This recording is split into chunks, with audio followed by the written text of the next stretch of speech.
Bonjour chers étudiants. Donc nous reprenons notre cours sur les suites numériques. Donc sur la dernière capsule, on s'était arrêté à la notion du théorème du point fixe.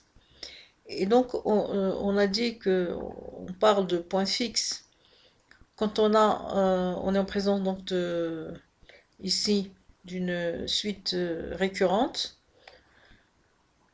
où on a une suite UN et une fonction f, hein, avec un, donc un plus 1 et une fonction de un.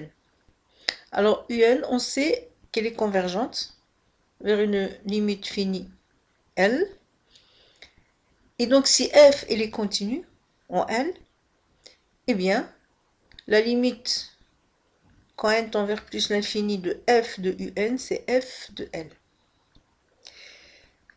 Donc soit un une suite définie par la relation de récurrence un plus 1 égale à f de un. Et donc si on montre que un converge, soit parce qu'elle est décroissante et minorée, soit parce qu'elle est croissante et majorée. Et si f est continue, alors la limite L vérifie la relation L est égale à f de L. Bien, en pratique, on cherche à résoudre l'équation x égale à f de x. Hein. Autrement dit, l'intersection entre la courbe représentative de la fonction et la droite d'équation y égale à x. Donc pour trouver les éventuelles limites.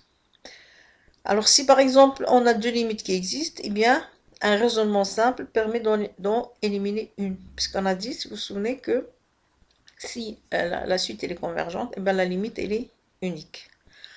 Alors on va démontrer très simplement ce théorème.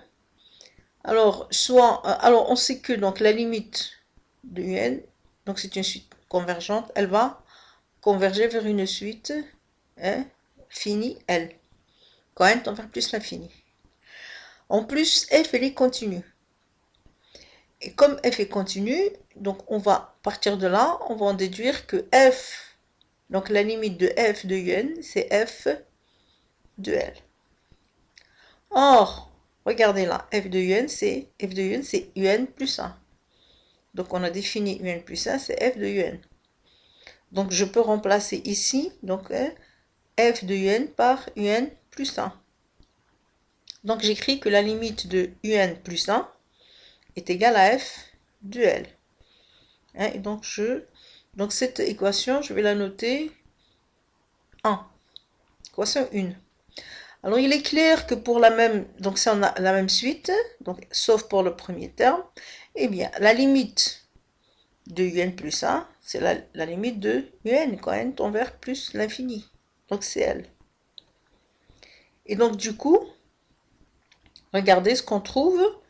Donc on a limite, on sait que la limite de un c'est L, mais c'est aussi la limite de un plus 1. Donc cette équation je la nomme 2.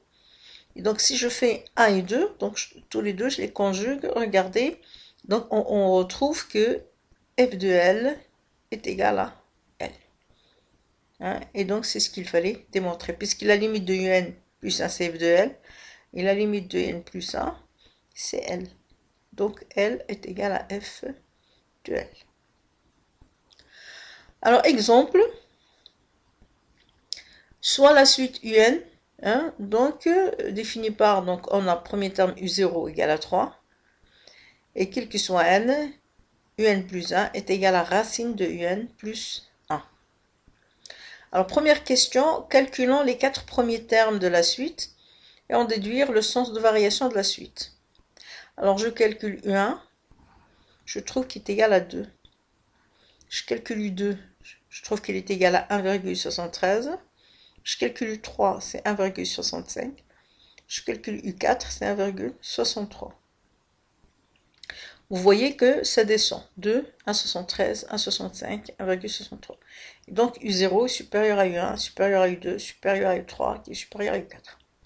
Ben, on peut supposer que UN elle est décroissante. Maintenant, il faut le montrer.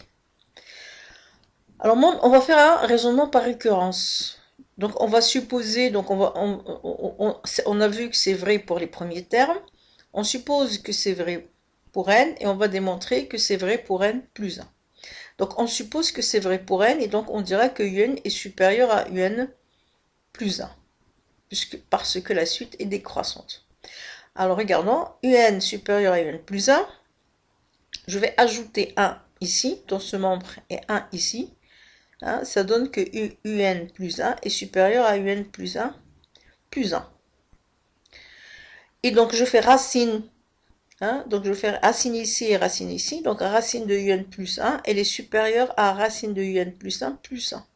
Pourquoi? Parce que la fonction racine carrée est croissante sur R. Donc je peux l'écrire.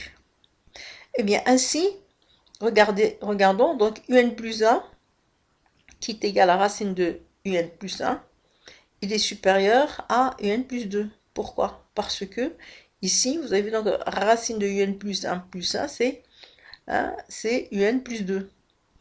Hein? Et donc, on a vérifié ici que c'est aussi valable pour un plus 1, qui est supérieur à un plus 2. Donc, c'était vrai pour un qui est supérieur à un plus 1. Maintenant, un plus 1, il est aussi supérieur à un plus 2.